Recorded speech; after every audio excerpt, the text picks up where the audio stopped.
welcome along to this new video. The other day when lockdown restrictions had been lifted, I immediately went to the first shop that I'd set foot in for a month, and what was it? HMV, of course it was. So I had a little bit of cash left over for my birthday, so I thought, right, what better than to spend some money? So I went in and done my usual circuit, which starts off at in the front of the shop to see what latest releases are out. Didn't see much there.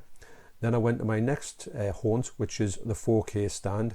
Not much there, although I did see a lot of 4K 3 for £36. I don't think that's a great deal in essence, because you've got to spend £36 to get your 3 titles. I couldn't see 3 titles I wanted anyway, but I thought it's a bit of a chunk to spend on 3.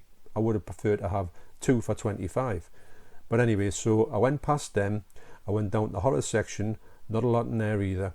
Went into the mainstream Blu-rays, didn't find much there either. And I'd finished up in the CDs, had a look for a few bands I wanted CDs of and couldn't find any CDs by them. So it was a bit of a bust at first.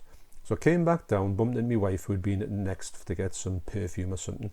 So then we went to, then I did a deep dive into the shelves.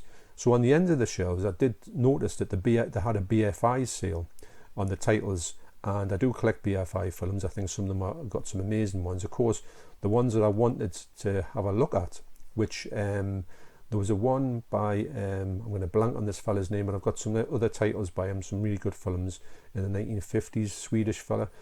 I can't think of the name. But he had a box set and had all the films that I liked. There was a film called Odette, which is amazing, and there's another one called Days of Wrath, which is brilliant. It had it in this box set. I didn't know what it was, but anyway, so I thought to myself, this is just going from bad to worse. So when I stood up, I did notice a couple of BFI titles, so I thought, ooh, and they're only $6.99, and you do get a lot of bang for your bucks, and these BFI titles are really good, and the thing about the BFI titles is usually years after they've been released, all of the stuff like booklets are always included in them, not like, don't seem to be limited editions, which is brilliant.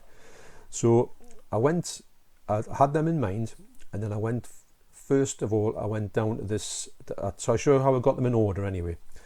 The first thing that I picked up was just to continue on with the thing that we were watching in last month, and we started watching, because I got a double pack from Asda for £10 for 2 Blu-rays. The first thing I picked up for $7.99 was John Wick 3.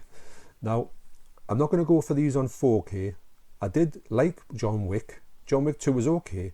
I don't know what this one's going to be like, but I think a Blu-ray of this will suffice me in what I want from John Wick. I don't feel like I need to get them in 4K. They're good to watch, but I don't think the 4K, I don't think I'm that much interested in spending a lot of money on them 4K. But not a bad film. The 2 films are not bad, but part 1 was by far the best. It's strange seeing Keanu Reeves in an action role, because I haven't really seen him, even though I do like him, I hardly ever see him in films. And the films I've seen him in have usually been comedies, although Point Break wasn't really a comedy, but that was years ago when I saw that. So that was the first one we got. And that's just, my wife's really interested in watching this because she really liked John Wick 1 and 2. That was on my watch list for a long time. So getting back to the ones that are sort of like, that was just a communal Blu-ray there. And the first one that I spotted was the one that I'd been after for a long time, but put it off for 2 reasons. First reason is, I didn't know if this was something I was going to really watch for full price, and it was in full price for a long time. And also, it's not really regarded as one of the best films by this comedy duo. The comedy duo is, of course, the best ever, Laurel and Hardy. It is their 1951 film Atoll K. Excuse me. This is the last film they ever did, and also I was thinking to myself, because this film's been in public domain for its whole lifespan, and it's been always released in a very, very poor DVD that you can get from Poundland, or probably even a Poundland bin for 10p. Hence this one. This is the same film, but this is called Utopia. Now, when I've looked into this disc here, it's got a stack of extras on, and it does have Atoll K is the version of the film is the longest version you can get. Now, the big problem that most people have with this, that Stan Laurel looked really, really unhealthy in this film, and he's like a skeleton, if I'm honest. And it put me off watching it for a long time, because I did want to see their last film together, but also I didn't like the fact that Stan Laurel being ill. But he did live for another 15 years after this film, so it's not as if he was like on his last legs. So he must have come healthy to a certain degree after that, although Oliver Hardy would die 6 years after the film. The film itself, though, meant to be, I've had a little flick through it, even though I have watched it. I haven't got many I can't remember it that well. It did look quite funny. It's a complete remake. This Utopia is a different version of this film, and it's cut to bits because they've took loads of chunks out of it. I've never actually seen the full version, although I always call this film Atoll K. Although when they're getting interviewed for this film, they call it Robinson Crusoe Island. So there's a ton of extras on here. You do get short films. You do even get a short film of Oliver Hardy from 1914. So that's another thing for getting this. You get like a stack of silent extras. Now at first, I always didn't like Laurel Hardy's silent films because I like the banter between the two characters. But since I'm a big fan now of silent movies, I do want to check out more of Oliver Hardy and Stan Laurel's silent stuff. I have got a lot of stuff that I've just put to one side. Although there's one called Habeas Corpus, which is a brilliant silent movie by these two. So I'm interested. This went from being a when you think, well, I don't really want to know if I want to include it in my collection of Laurel Hardy. It seems like it's becoming a bit of a must-have, and it's got tons of things. It's got like loads of documentaries about the film and why it was financed by French finance. But so anyway, I was so glad to pick this up for $6.99, and it's got a massive amount, double disc, of course. It's got has it got reversible cover? No, it hasn't got. It's just got like a plain cover at the back, and it's also got a nice thick booklet as well. So very pleased to get that. $6.99. Also another film I've been after for a long time I got for $6.99, and this was one that I put away because it was just a bit too pricey. And I know that I've seen this one, it used to be on TV, but I thought I'm going to get this now, $6.99, and I'm going to see if it's the film that I thought it was. And it's Psychomania. I think this film's from around about 1970, 1971.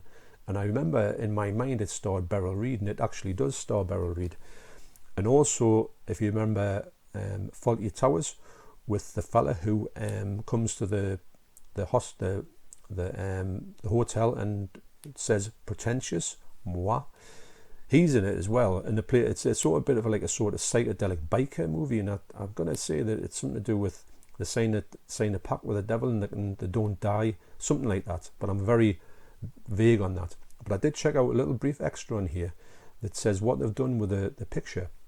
They found 3 different versions of the negative, and they were all they were complete to a certain extent, but I don't really understand the technology behind it. But it was like 3 different colours, and they put the negatives together and they merged the colours together. That's how they created a new negative from this, and that's a technique that I've never heard of before. But it shows you a little clip on how they do that and put it together and how they colour grade it afterwards. And it's a lovely picture as well. And I just thought to myself, that's a new technique in the restoration of film, which I'm really into and do want to know a lot more about. But so Psychomania, and it's got these bikers, and they've got these masks on, and it is the film that I thought, even though I can't remember anything about it, it is the film that I thought it was, and has got a reversible sleeve on it. Although I don't really like the reversible sleeve, I much prefer this one that's on the front here. So that's $6.99, Psychomania, BFI, lovely edition. I do recommend BFI actually for a label for people to check things out on, because it's a lot. They do have some hidden gems in their catalogue, ones that you don't see very much on other ones, a bit like Eureka and Criterion. Okay, so anyway, after that, I was quite pleased with what I found, and then I found something that was really amazing, and I'll show you what it is in a minute. In a way, so, and also I had another title in my mind, and I'd said to myself, I'm gonna get this one here. If this one here isn't in, I didn't know which one to get because I wanted these both, and I thought which one am I going to choose, because it was a bit like, I want to know if there was one of the other one was in here. It's a bit waffly this bit, but you'll understand when so anyway, first of all, I went to the counter to say, do you have this behind the counter? Yes, I do. So I'll have one of them. So I said to my wife, I says, well, if that's the case, you can put one of these back. And she says, well, why don't you take them? Why don't you just have them both? And I said, yes, please. I tell you what, it doesn't take me much to get my arm twisted.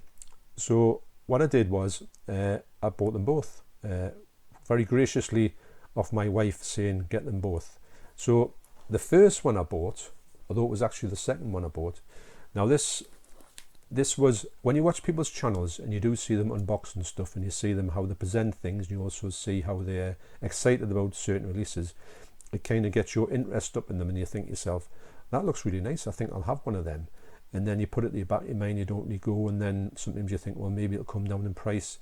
And then you get a feeling for it. And usually when you get the feeling for it, it's nowhere to be seen.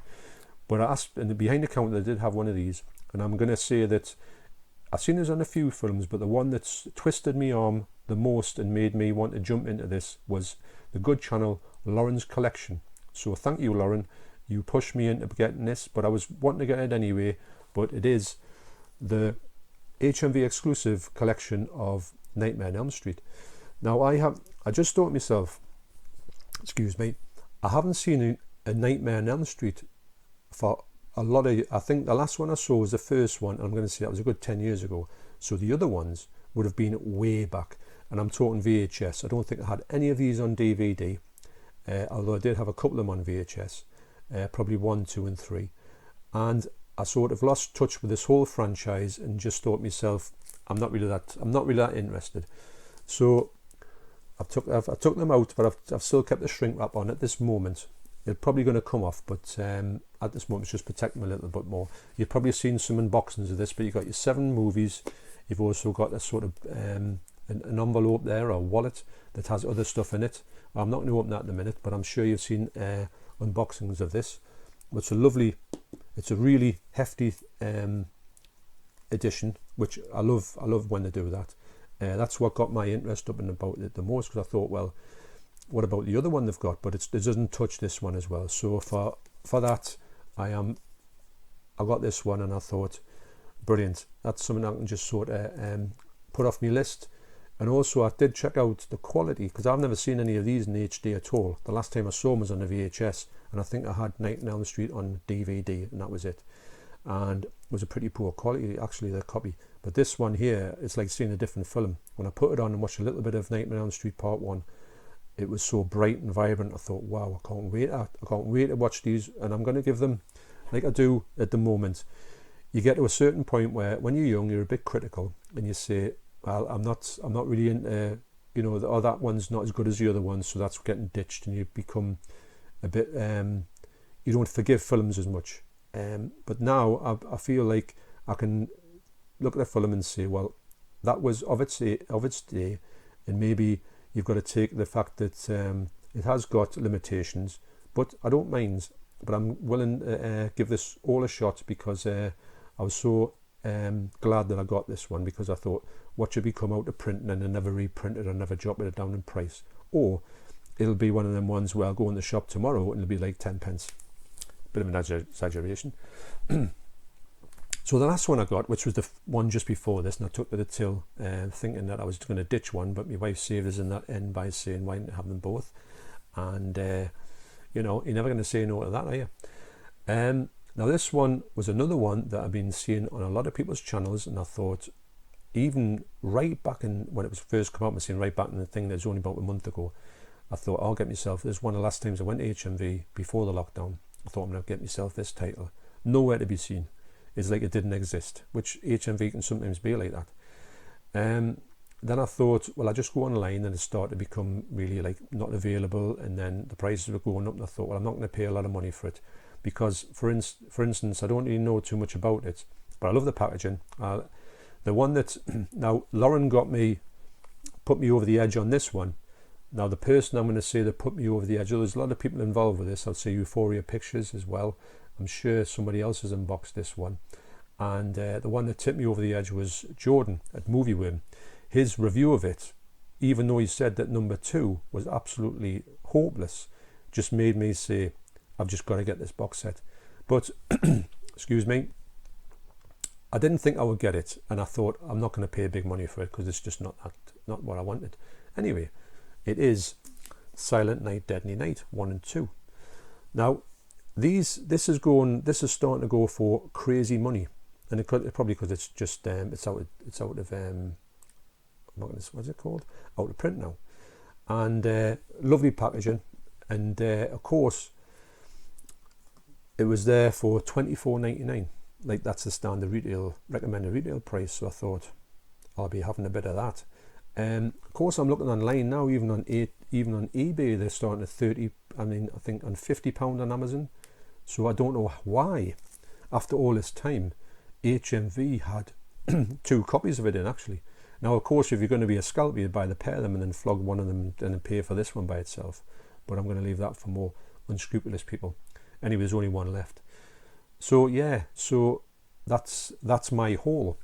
But I was really, really glad to get this one, being the second one, and I have checked out a little bit the second one. And when Jordan says, the fella with his eyebrows, when he talks, his eyebrows move with his mouth, and he's completely correct.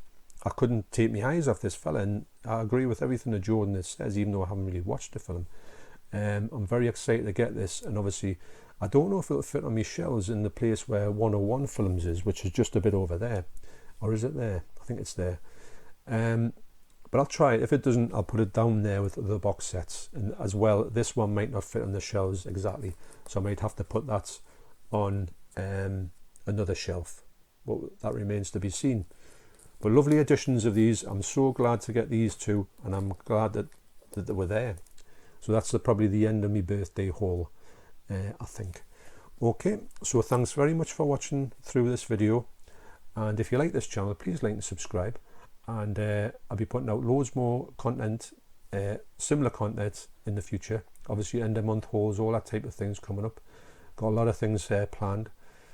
Some drumming videos planned as well. When I make sure that I can get the drumming thing recorded properly, then I'll start putting, not all the time, but and tailoring them maybe to people what they want to see in them, or something like that. Okay, so enough of me waffling. I'll leave you there. You take care, and I'll see you next time.